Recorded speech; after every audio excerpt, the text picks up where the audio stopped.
Natapos na usab ang madagayaon ug puno sa kadasig nga adlaw.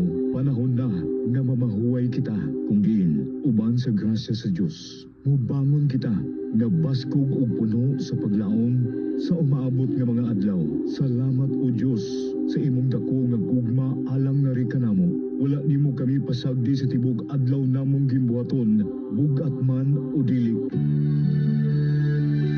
Pasilua kami sa among mga kalapasan ug tudloi kami makapadayon sa among tinguha nga mosibisyo sa tanan nga walay gipangayong balos. Hikapa ang mga balatian sa mga nag-antos gumikan sa wala dambang kahigayunan ug patagamtama sa tinuod nga kalipay ang mga nagbangutan. Hinaot nga bubuan mo kami sa tim-os mong gugma ug di mapugnang panalangin samtang kami nagtinabangay ug nagkahiusa para sa kaayuhan sa nasud.